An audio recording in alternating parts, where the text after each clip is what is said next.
Bienvenidos, buenas noches, esto es Zona Franca y yo soy Daniel Pacheco. ¿Qué año más raro este 2020? Y parte de lo extraño del experimento global del confinamiento que vivimos en este 2020 viene de la manera en la que uno empieza a tratar de recordarlo. Por eso hacer este especial de los 10 hechos más importantes del 2020 en el mundo no fue fácil. El 2020 fue un año en el que la mayoría del mundo, especialmente el mundo occidental, vivió en confinamiento en sus casas. Y si no totalmente, sí fue un año con grandes restricciones de movilidad. Fue un año que vivimos y vimos pasar como por la ventana. Fue una larguísima sesión de Zoom que pasó mientras uno estaba distraído viendo bobadas en internet. La vida como la conocíamos antes del 2020 tenía capítulos, hitos que ayudaban a separar cosas. El puente en el que fuimos a Tierra Caliente, por ejemplo, el matrimonio de un par de amigos, la fiesta de cumpleaños de la abuela, el concierto apoteósico de un grupo famoso pero ya entrado en años que viene por primera vez a Colombia, la fiesta de Halloween, las de Navidad. En el 2020 sí pasaron muchas de esas cosas, pero todas por videollamada mientras uno estaba sentado en la misma casa. Se acaba entonces nuestro año virtual. El año obviamente marcado por el coronavirus. Esa es fácil. Sin embargo, si uno quiere meterle una visión global, hay que reconocer que aunque la pandemia habla de un alcance sobre todo el mundo, han sido hasta ahora los países occidentales los más afectados por esta enfermedad. La pandemia es una cosa en China con menos de 100.000 casos y otra en Estados Unidos que ya va para los 15 millones. Una cosa es Corea del Sur, que no ha pasado los 40.000 casos, y otra Colombia, que va para el 1.400.000. Por otro lado, la pandemia nos ofreció un test de estrés perfecto para una de esas preguntas, uno de los temas que los internacionalistas llevan poniéndonos hace años, la tensión entre los estados-nación y el multilateralismo. Finalmente, este 2020 hay que esforzarse por recordar cosas distintas al COVID, la derrota de Trump, los efectos del cambio climático y las protestas que empezaron marcando el año y se ahogaron entre la pandemia son algunos de ellos. Aquí arranca este especial y aquí arranca Zona Franca.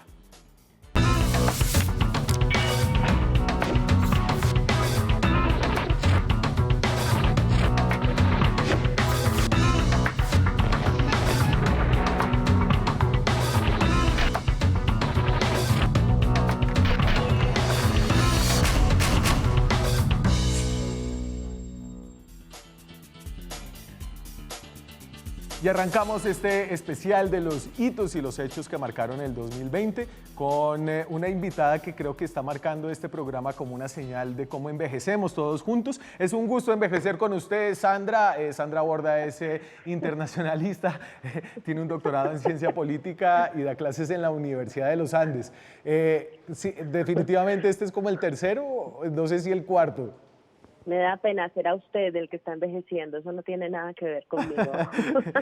No, espérese que empiece a ver los 10 hechos del año del 2016 en Zona Franca. Ciertamente. Ahí empezamos. Ciertamente. Además, creo que si hay un año en el que envejecimos fue este, no me cabe la menor duda. Venga, Sandra, entonces obviamente yo llené de coronavirus estos 10 hechos porque son como la mitad o el 60% del año, pero traté de hacerlo de una manera, no sé, a ver cómo me sale. Entonces voy a partir de que el coronavirus lo voy a partir en dos, y es un coronavirus en Oriente y otro en Occidente, y le voy a dar unos datos para arrancar esto. Por ejemplo, los niveles de contagios. Aquí vemos la curva entre Estados Unidos y China. China, el país donde surgió el coronavirus. Y ahí usted no está viendo, Sandra, pero se ve que abajo hay una línea plana, que es China, que está por los cientos de miles de casos apenas, donde comenzó el coronavirus, y está Estados Unidos por allá altísimo con cerca de 12 millones de casos. Y a ver, yo no sé si es una cuestión de decir que los orientales son superiores a los occidentales, pero definitivamente allá, no solo China, también Japón, Estados Unidos, el sureste asiático, hicieron las cosas mejor que Occidente. ¿Qué pasa? ¿Qué hay distinto entre nosotros? Sí, yo creo que hay varias cosas. La primera hipótesis que usted se acordará empezó a sonar, yo creo que desde mayo por ahí, era la teoría de acuerdo con la cual los estados más autoritarios, los estados que tienen más control sobre sus sociedades, eran estados que lograban que esas sociedades se comportaran en forma más disciplinada frente a la pandemia y por eso lograron controlar el contagio de una mejor forma. Alcanzaron a decir algunos analistas que en una muy buena parte la democracia y las libertades civiles e individuales eran casi que un enemigo del control del contagio y del control del coronavirus. Esa era una hipótesis que circulaba por ese entonces. La otra hipótesis que a mí me parece particularmente interesante son los niveles de capital social en las distintas sociedades, es decir, la capacidad que tiene la gente de actuar colectivamente, de identificar digamos, formas en las que se puede proteger colectivamente frente a una crisis, frente a una amenaza, y la capacidad que tiene de coordinar esa sociedad sola sin necesidad de la presión ni la opresión del gobierno, acciones que la protejan en sí misma, es decir, la capacidad que tienen de darse cuenta de cómo pueden prevenir daño los unos a los otros. Ese capital social puede que en las sociedades orientales sea mucho más sobresaliente que en las sociedades occidentales, donde se ha desarrollado una cultura mucho más amiga de la preservación de la individualidad y de las libertades, de nuevo, individuales.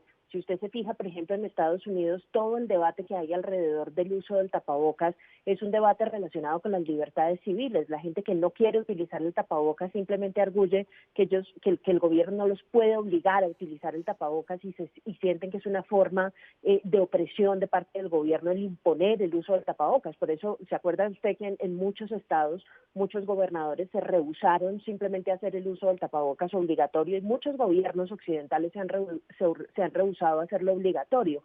Igual sucede con el confinamiento.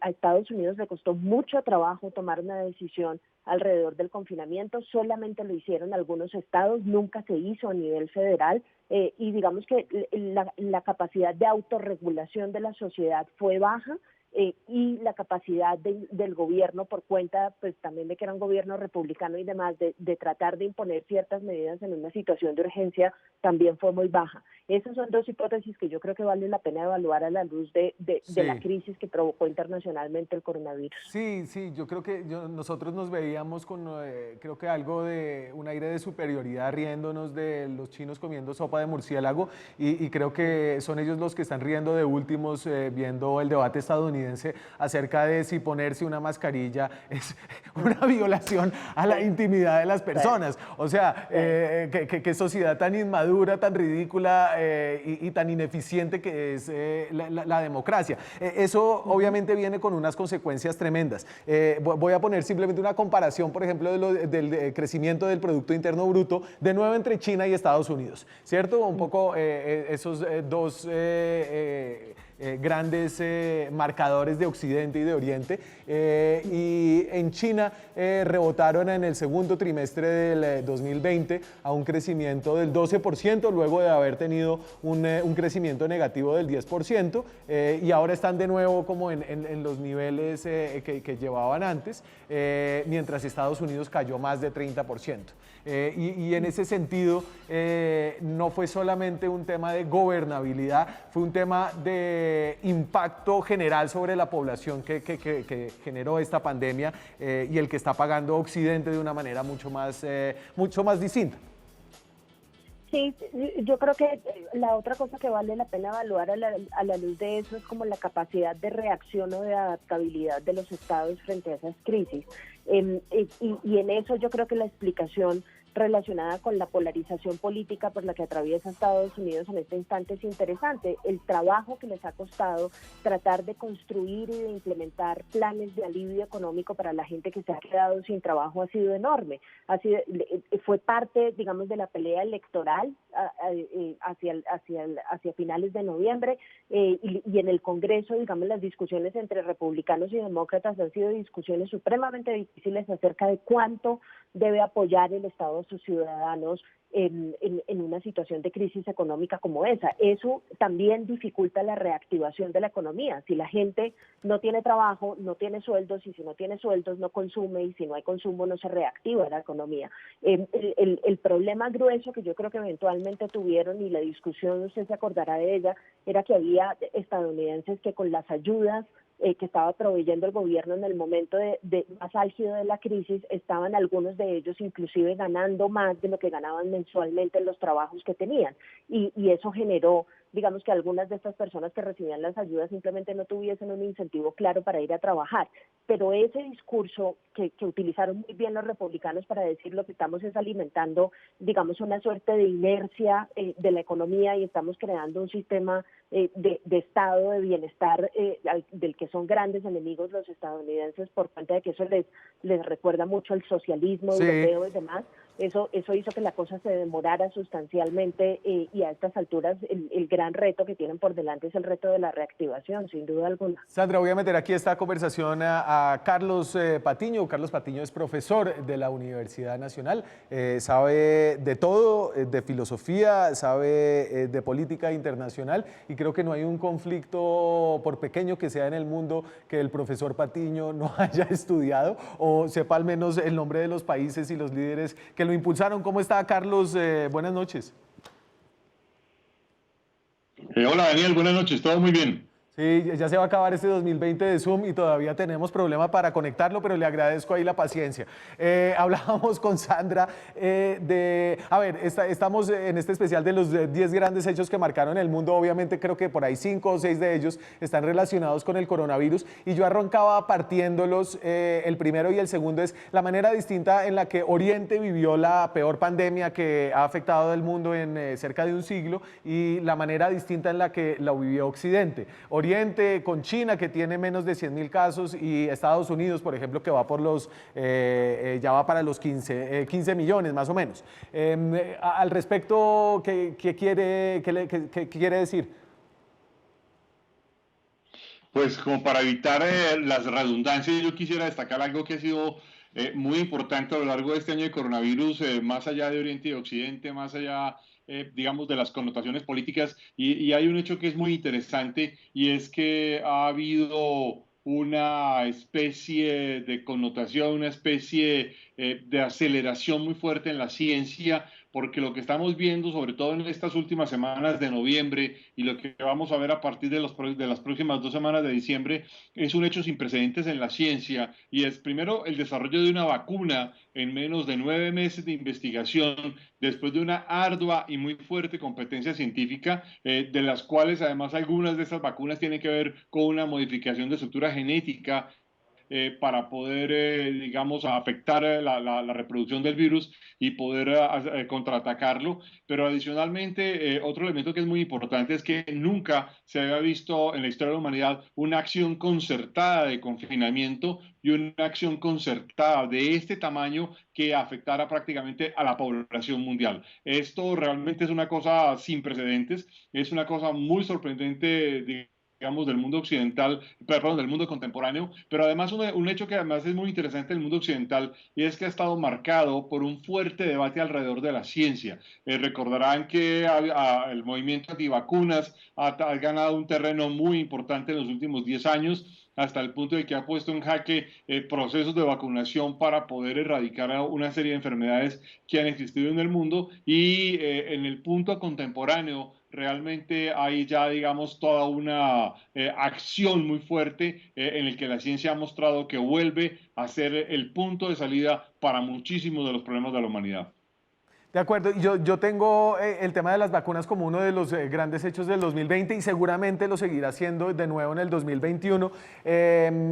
Que tiene, además de la carrera científica, también tiene toda una cantidad de matices políticos, nacionales y geopolíticos, digamos. Entonces está Sinovac, la vacuna china, Moderna, que es de un grupo estadounidense, Pfizer, que tiene 2 compañías, Pfizer, que es estadounidense, y una que se llama Biomac o algo así, ya no me acuerdo, que es alemana, AstraZeneca es un emprendimiento inglés y sueco, y Sputnik, la Sputnik 5, que es la vacuna rusa. Sandra, a usted, además del comentario acerca de la importancia y la relevancia que toma la ciencia y esta carrera épica por llegar a una vacuna, ¿qué le ha sugerido alrededor como de cómo el tema de la vacuna enfrentó países, creó competencias distintas durante este 2020?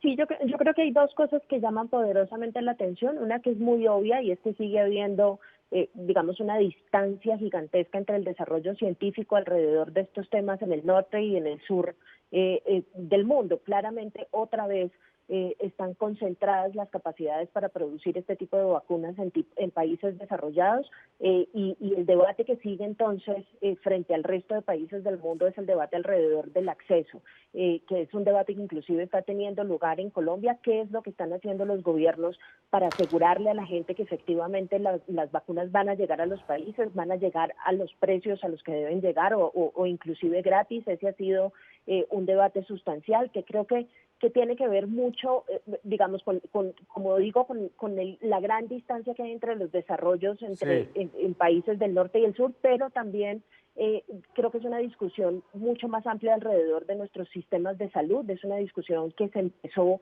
desde el comienzo de la pandemia, parte de lo que empezaron a notar aquellas personas que estaban haciendo el ejercicio comparado de ver cómo se desarrollaba la pandemia, y seguramente va a pasar algo muy parecido con las vacunas, es cómo aquellos que tienen sistemas de salud públicos robustos están en mejores condiciones de enfrentar una situación como esta que aquellos países que han privatizado de la salud y convertido la salud en un negocio como cualquier otro. Yo creo que en una muy buena parte este va a ser una oportunidad grande para que los estados entren en escena y le aseguren a la gente no solamente la posibilidad del estado mismo de comprar las vacunas, sino la capacidad de distribuirlas organizadas y equitativamente para que evitar lo que pasa siempre, que solamente los sectores más privilegiados sociales sean los que terminen teniendo acceso.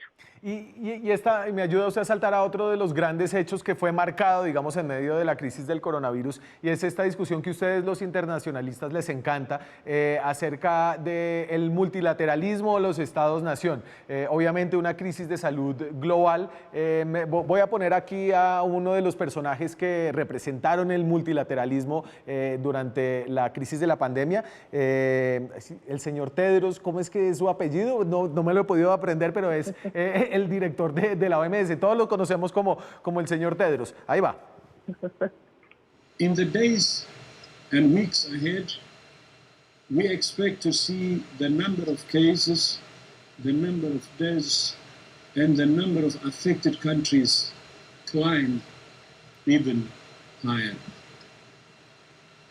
WHO has been assessing this outbreak around the clock, and we're deeply concerned both by the alarming levels of spread and severity and by the alarming levels of inaction. We have therefore made the assessment that COVID-19 can be characterized as a pandemic. A ver, entonces conocimos esta cara a través de los informes de la Organización Mundial de la Salud, pero Carlos, hubo bastantes cuestionamientos, obviamente el hecho de que Estados Unidos de Trump se retirara de la OMS, los cuestionamientos acerca de cómo manejó la OMS la crisis temprana en China y qué hubiera pasado si. ¿Usted cómo vio esa tensión entre el multilateralismo y los estados-nación durante esta pandemia? Pues mire, la verdad es que aquí ha habido, como en todo el gobierno de Donald Trump, una especie de disonancia con el mundo global. Trump fue un gobierno muy severamente aislacionista, bueno, sigue siendo y seguirá siendo hasta el 20 de enero de 2021, muy aislacionista, incluso en un tema de salud tan, digamos, contundente o tan fuerte como este de un aislacionismo realmente muy fuerte, y en esa perspectiva se ha presentado un choque permanente con los organismos multilaterales. Uno de esos choques más, digamos, desconcertantes fue el que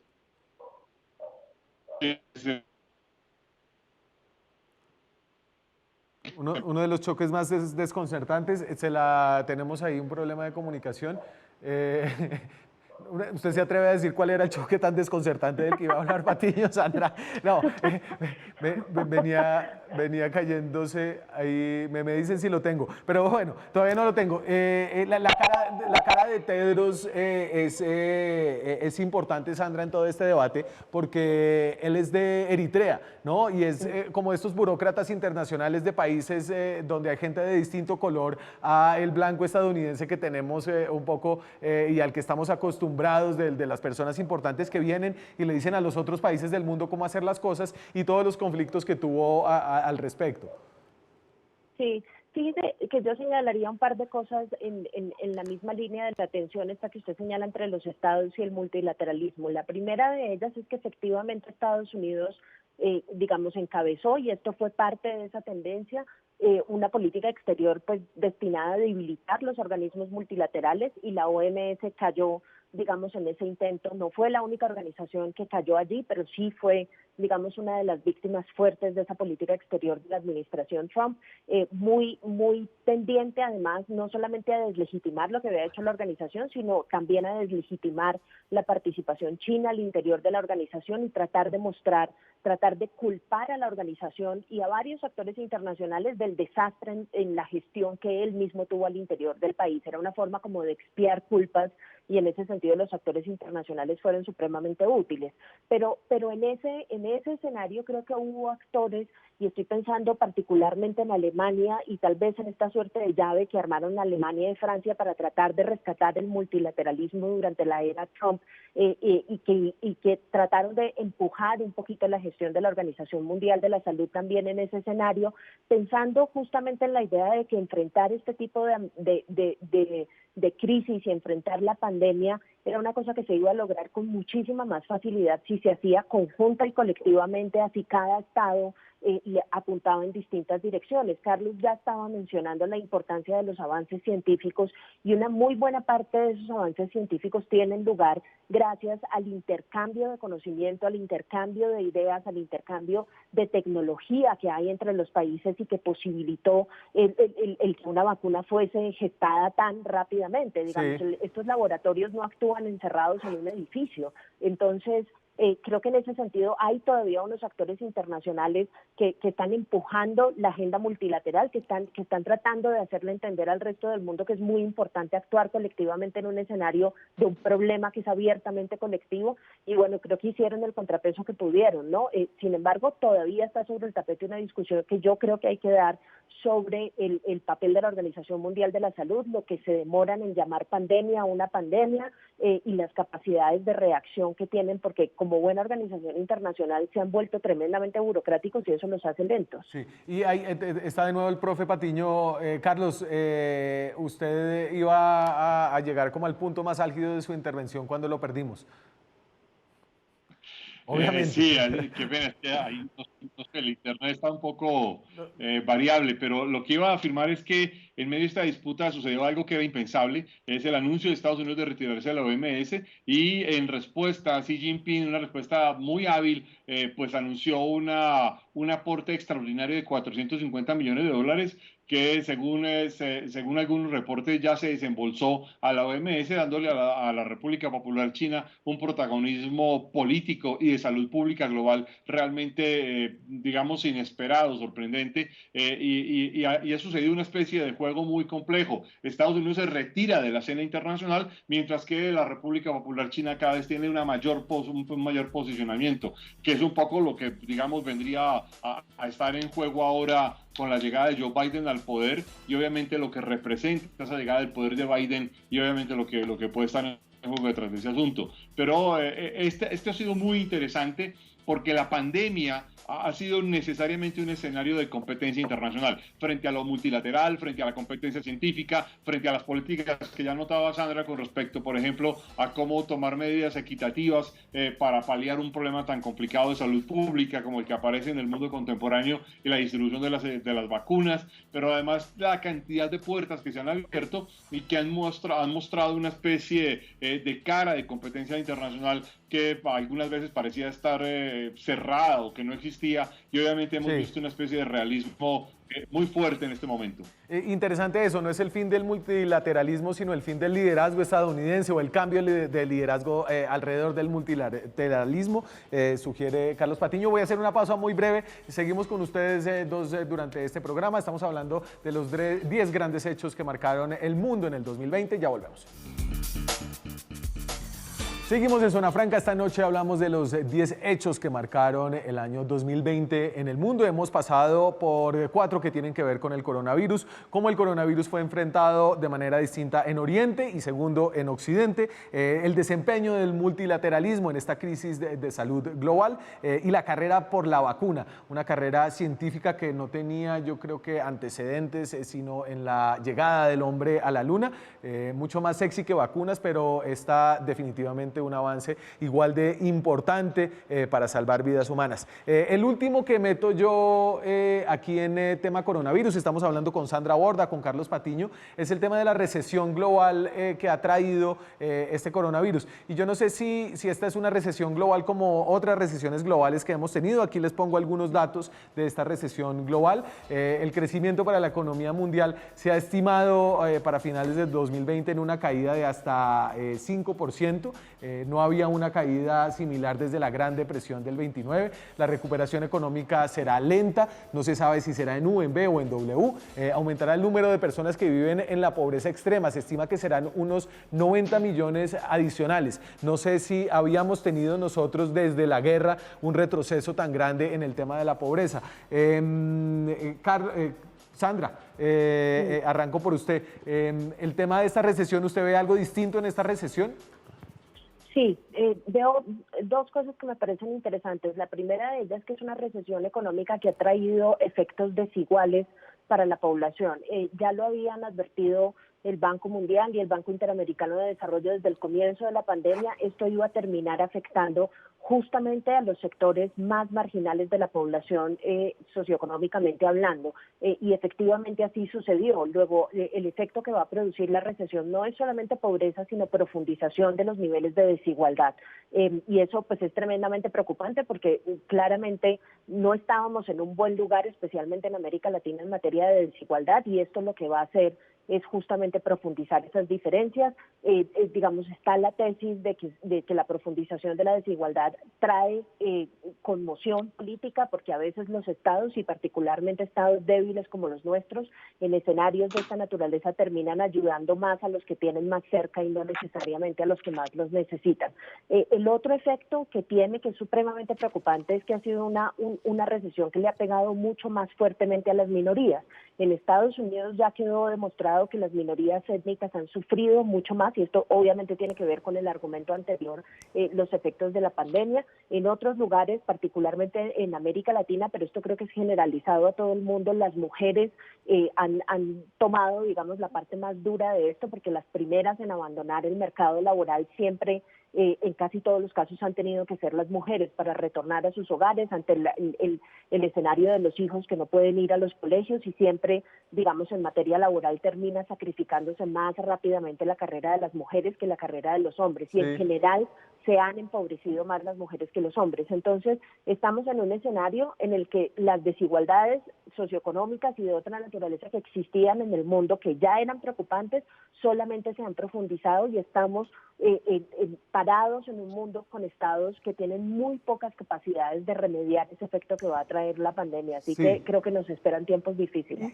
Y Carlos, durante este año, no sé, me llegó por ahí el libro de Juan Manuel Santos y yo veía ese vaso medio lleno que él ve, y después de este año, y no solamente por lo que pasa este año, sino por lo que venía pasando en los años anteriores, un estancamiento, un poco a veces unos retrocesos de esos logros que habían logrado países latinoamericanos, africanos, de todo el mundo. Tal vez después de esta recesión del 2020 ya se empiece a ver realmente medio vacío y más vacío ese vaso.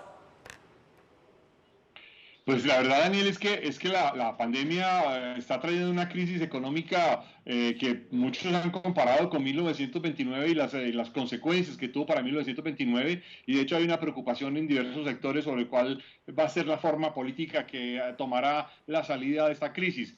Para el caso de América Latina es realmente dramático, porque América Latina había tenido una serie de avances que, si bien no podemos decir que era la gran maravilla o que eran avances realmente, digamos, irreversibles, sí eran avances muy importantes y muy reconocibles en materia económica, en materia de salud pública, en materia de educación, en materia de competencia, etcétera, de competitividad, pero realmente la crisis está trayendo, está echando para atrás una serie de pérdidas de puntos que se habían ganado, por ejemplo, en la lucha contra la pobreza o incluso en la lucha contra el analfabetismo. Y esta va a ser una de las cosas más complejas porque tal y como lo notaba Sandra, pues no solamente hay niños que han tenido que quedarse, millones de niños y adolescentes que han tenido que quedarse en sus casas, sino que además han perdido la conexión o el tren con la educación. Se ha profundizado una desigualdad tecnológica en el acceso a la educación que muy seguramente va a tener un impacto fuerte en las próximas 2 décadas. En ese contexto, para América Latina va a ser muy duro la recuperación e incluso para algunas zonas de África va a ser muy dura la recuperación de cómo salir de esta pandemia. Sobre todo porque esto implica, y quiero ser claro en esto, no solo recuperar lo que se ha perdido en economía, en empresas, en puestos de trabajo, en capacidad de mantener un comercio abierto y un sistema bancario activo, pero a la vez también en educación que además tenga un papel relevante y de calidad, sino también algo que es fundamental y que en América Latina parece estar siempre abandonado en la agenda, la inversión en ciencia y tecnología. La inversión en ciencia y tecnología se ha vuelto tan importante en la pandemia que de hecho ha llevado a una revisión estratégica en los países más desarrollados si, por ejemplo, asuntos como la producción de medicamentos o la producción de equipos médicos es algo que se puede hacer en Sí. terceros países y luego de una situación de pandemia, pues depender de terceros países. Este es un Uy, pero bueno, creo que ahí ya elemento estaba... clave y Ahí va. para América Latina, sobre todo en el desarrollo, es Y ustedes me dan pie para salirme ya del tema coronavirus, al que le gastamos 5 de los 10 hechos más importantes del 2020, pero creo que salto bien al tema de las protestas. Si no hubiera habido pandemia, creo que el 2020 ya venía del 2019. Sandra, había sido el año de las protestas. Usted obviamente lo sabía y se puso a escribir un libro sobre las protestas estudiantiles que iba a salir publicado en el 2020 y cayó debajo de la pandemia. Pero entonces teníamos un movimiento social muy fuerte que había empezado en el 19 y seguía en el 2020 en Chile. Aquí en Colombia lo habíamos tenido. Hong Kong, es decir, China, el gran partido comunista estaba teniendo problemas con su istmo ahí en Hong Kong. En Estados Unidos, el movimiento de Black Lives Matter. Había una inestabilidad, una vuelta a las medidas de calle, de hecho, de protesta civil, que creo que es importante resaltar todavía, y no solamente porque existieron antes de la pandemia, sino porque están volviendo a resurgir en medio de las carencias que esta ha creado. Sí, yo creo que hay una cosa bien interesante y es que es realmente impresionante y hasta increíble que en medio de una situación de salud pública como la que nos encontramos, la gente, no solamente en Colombia, sino en muchos lugares del mundo, está en una situación tal que se vea obligada a salir a la calle para reclamar distintos derechos, depende de la coyuntura en la que uno esté hablando, incluso en un momento en el que es tan difícil salir a la calle y mantenerse seguro desde el punto de vista de la salud. Ahora, eso simplemente señala que los motivos, las razones y las reivindicaciones que llevaron a la gente a salir a la calle están lejos de haberse desaparecido y probablemente se están acentuando muchísimo más. En ese escenario, creo que digamos, hay dos alternativas distintas de reacción que uno ha visto en los gobiernos a lo largo y ancho del mundo, en donde han retomado las protestas su ritmo, digamos, con un poco más y con un poco menos de intensidad, depende del caso que se mire. En el caso de Estados Unidos, por ejemplo, usted tenía dos discursos totalmente distintos. El discurso de los republicanos, que era un discurso de seguridad, un discurso en el que había que mantener el orden público y había que cerrarle el espacio, digamos, a la manifestación y a la protesta social, y un discurso de los demócratas en el que incluso por primera vez en la vida hablaron de racismo sistemático, admitieron su existencia en Estados Unidos y trataron de entender un poco, con un poco más de sutileza y un poco más de profundidad, las razones de las manifestaciones. Creo que esos dos modelos de reaccionar frente a la protesta social son los que se están gestando a lo largo y ancho del mundo. Usted se encuentra en lugares como Chile, en donde la protesta ha terminado produciendo un cisma de carácter institucional y de carácter político enorme y un remesón grandísimo que seguramente va a cambiar al país en el largo plazo, y se encuentra otros lugares en los que el cambio ha sido mucho más contenido y donde el retornarle las libertades políticas a la gente para que ejerza su derecho a la protesta y a la manifestación ha sido un proceso mucho más lento y al que se han resistido más los gobiernos y las instituciones. Sí. En El caso de Hong Kong, por ejemplo. El caso de Hong Kong, en el extremo, un poquito más acá, pero en la misma dirección, me parece que el caso de Colombia también va por ese camino, y creo que eso al final en lo que va a terminar pues es en el reinicio de las actividades de la gente y en una necesidad de diálogo y de conversación grande para tratar otra vez de entretejer el tejido social que va a terminar destrozado después de la pandemia. Carlos, sí, tal vez las protestas no fueron un hecho que quedó debajo de la pandemia, sino que está apenas resurgiendo y que tendrá de nuevo protagonismo en el 2021. Yo no creo que, sí, en efecto, yo no creo que se hayan quedado bajo el colchón. Yo creo que muy por el contrario, y no es sorpresivo, sino antes por el contrario, en el contexto de la pandemia, las protestas van a adquirir una especie de ritmo mucho más fuerte, mucho más contundente, en la medida en que ya no solo son los reclamos de la agenda que había prepandemia, sino que son los reclamos de la agenda que hay post-pandemia, que tienen que ver con acceso a trabajo, con acceso a recursos de salud pública, con acceso a educación, con una especie de rediseño, pero ya no solo por principios políticos, sino por necesidades de facto de las instituciones públicas y de los estados. Sí. Y en ese contexto creo que lo que viene de movilizaciones para el año entrante pues va a estar muy contundente, y lo que implica además frente a al reacomodo de las fuerzas políticas, y el reacomodo de las fuerzas políticas además frente a un elemento clave que es la redinamización de la economía junto con la preservación de puntos fundamentales de salud pública. Seguimos en este especial de los 10 hechos del 2020, ya se está acabando este año. Voy a hacer una pequeña pausa a comerciales y volvemos en un par de minutos. Seguimos en Zona Franca. Esta noche empezamos a cerrar año mirando para atrás con los 10 hechos que marcaron el mundo en el 2020. Me acompañan esta noche Sandra Borda y Carlos Patiño. Tengo dos más antes de que se me acaben. Vamos en el 6, 7 y el 8. No tengo 9 y 10 para que vayan pensando al final. Tengo propuestas de 9 y 10, pero no me pude decidir. Obviamente aquí insisten en que la muerte de Maradona tiene que ser uno de esos. Antes de eso, los dos de este bloque, elecciones gringas y el cambio climático. Sandra, elecciones gringas, usted me imagino que está respirando como con más tranquilidad, pero no sé qué tanto, a ver, estas son las elecciones que indican que el centro es viable, que la polarización no siempre paga, o es simplemente un traspié en una agenda polarizadora que de todas formas sacó más de 70 millones de votos. Bueno, primero que todo, no venga a negarlo. Yo no soy la única que está respirando tranquila. Usted también está respirando tranquilo. Y creo que el mundo está respirando tranquilo para ese efecto.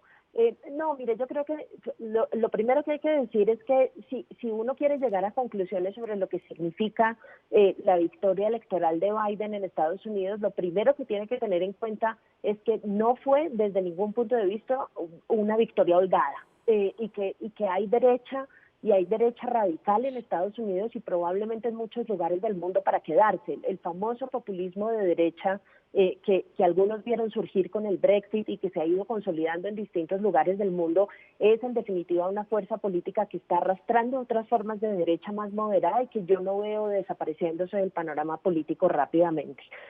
Creo que la segunda conclusión que hay que sacar de esa elección, y esa fue exactamente la misma conclusión a la que se llegó en la elección hace 4 años, es que si usted mira el mapa por condados y por distritos electorales en Estados Unidos, fácil y rápidamente se da cuenta que hay una tensión enorme entre lo rural y lo urbano, que es una tensión concomitante o complementaria con ese debate enorme entre las élites liberales, educadas, etcétera, etcétera, y sectores más rurales de la población que han tendido a ser mucho más conservadores y que parecen estarse alineando mucho más efectivamente con la versión del conservadurismo que representa Trump. Ahora, el sitio en donde sí creo que cambian las cosas sustancialmente es en el comportamiento internacional de Estados Unidos, porque muy a pesar de que puede haber cosas y puede haber temas que en términos de contenido no vayan a dar un salto enorme de un lugar a otro. Por ejemplo, y un tema que nos interesa a nosotros, que es el de la guerra contra las drogas. Yo no creo que Biden llegue con una agenda súper liberal en el tema de las drogas, ni muchísimo menos, pero lo que cambia es la forma, y la forma en relaciones internacionales es tanto o más importante que el contenido. El hacer las cosas a través de las organizaciones multilaterales, acaban de nombrar un secretario de Estado requete contra multilateralista, el tratar de usar los canales diplomáticos tradicionales, el tratar de concertar antes que usar la mano dura y sobre todo el tener institucionalidad a la hora de construir la política exterior. Yo creo que sí va a producir cambios notables en la forma en la que Estados Unidos se va a relacionar con el resto del mundo. Esto es particularmente buenas noticias, no solo para las organizaciones internacionales, sino para los europeos que estaban súper preocupados con el distanciamiento de Estados Unidos. Carlos. Pues mire, yo realmente creo que fue muy preocupante este proceso electoral en los Estados Unidos, porque Donald Trump representó, e insisto, sigue representando hasta el 20 de enero, hasta el día que se produzca el traspaso del gobierno, una opción de política radical basada en el engaño público, basada en el chantaje y la amenaza, basada en el aislacionismo, pero además se vivieron momentos muy tensos en las últimas semanas, se han vivido momentos muy tensos en las últimas semanas en la política de los Estados Unidos. Incluso ha habido un par de historiadores muy serios, entre ellos uno de los más claves, que es Timothy Snyder, que han señalado un poco cómo la República había estado en peligro, la República y la democracia había estado en peligro en todo este proceso con Donald Trump, y cómo en ese contexto el hecho de que la República se ponga en peligro, lo que representa para el mundo occidental y para las democracias, en la perspectiva en que cualquier inestabilidad política de fondo de los Estados Unidos, pues obviamente va a impactar al resto del mundo. Adicionalmente, Donald Trump presionó tan a fondo el sistema electoral que mostró una serie de vacíos y de problemas graves del diseño institucional y de las capacidades institucionales del Estado norteamericano frente al proceso electoral y frente a las garantías democráticas. En ese contexto creo que esta ha sido una elección realmente bastante singular. Esto rompe este dicho que muchas veces se suele afirmar en las elecciones norteamericanas, y es que esta sí es una gran elección o una elección muy importante, y resulta que esta sí fue una elección importantísima de fondo, no solo para los Estados Unidos, sino para el resto del mundo. Me encanta esa. Esta sí fue. Esta sí. No. Siempre decimos que esta es la elección más importante de la historia, pero esta sí fue.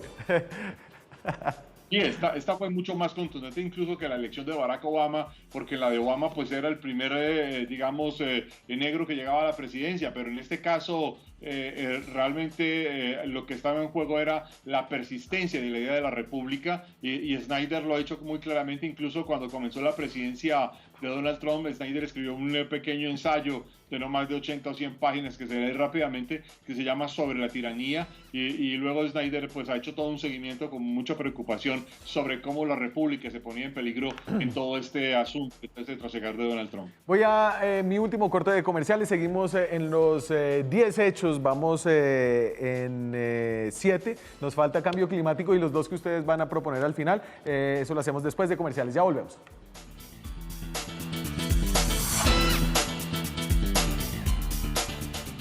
Seguimos en Zona Franca, estamos esta noche en nuestro especial de fin de año. Ya se acabó el 2020 y los 10 hechos que marcaron el mundo. La mayoría de los hechos que hemos mencionado tienen que ver con el virus. Obviamente hablamos también de las elecciones gringas, las protestas y la que yo tengo acá es cambio climático. A ver, yo no sé si Carlos, Sandra, este es uno de los que uno tiene que meter ahora en todos los años de aquí para adelante.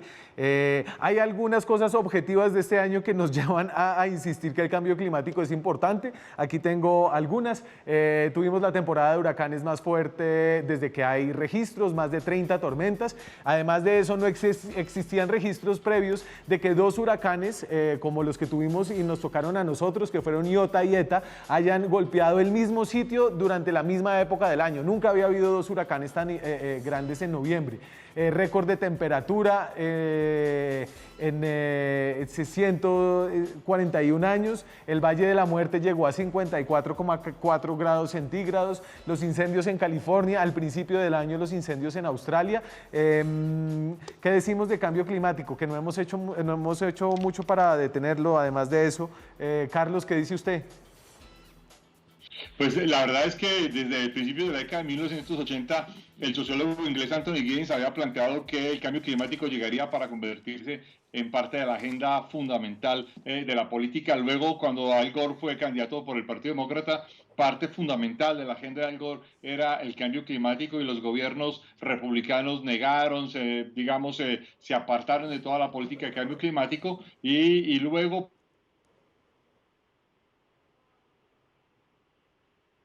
Y luego, ahorita retomamos. Sandra. Pues obviamente durante Ahí el está. gobierno de Barack Obama se sintió orgulloso de haberse retirado del Acuerdo Climático de Cambio de París, pero la verdad es que el asunto del cambio climático es prácticamente ineludible, es un tema de la agenda en cualquier parte del mundo y afecta de fondo el futuro de la humanidad y afecta cualquier posibilidad de desarrollo y de conservación de la vida. Por tanto, el tema del cambio climático no tiene vuelta de hoja. Sandra, ¿usted quiere decir algo de cambio climático o empezamos nuestro concurso de los últimos dos que yo no llené y que usted podría llenar? Yo le puedo dar ideas. Yo tengo muchas ideas. Me voy a saltar lo de cambio Hágale. climático para darle ideas, porque es que me parece que la pandemia hizo lo mismo que la Guerra Fría, que tapó todo. Nadie ve todo lo que está sucediendo en medio de la pandemia. Ojo a la lista que le tengo. Mire, acuerdos de paz en Afganistán. La primera nave privada va al espacio. Los chinos llegaron al lado oculto de la luna. Por primera vez se recogió suelo y roca de un asteroide. Harry y Meghan renunciaron a la familia real. Kobe Bryant se murió. El impeachment, el veredicto de Harvey Weinstein, se murió Ruth Bader Ginsburg. Adicionalmente, el Papa le reconoció los derechos a las uniones civiles gays, avispas asesinas que llegaron a Estados Unidos. No, sí, es que pasaron un montón de cosas. Bueno, entonces yo he hecho los míos a ver qué dice Patiño. Voy a poner Maradona a solicitud de la mesa de trabajo de Zona Franca, claro, que me están diciendo aquí que no, pues que Maradona, la muerte a principios del año en un atentado de Qasem Soleimani, el jefe de las Guardias Revolucionarias de Irán. La nueva mirada a la paz del Medio Oriente que une a Israel con los sunitas de Arabia Saudita y otros de estos reinos, y la guerra de Azerbaiyán y Armenia. La puse solamente para dármelas porque no entiendo nada de esa guerra. Carlos, o sea, si usted tuviera que escoger dos más, ¿qué le pondría al 2020 en el mundo? Yo le pondría, y estaba pensando exactamente en dos después de la lista.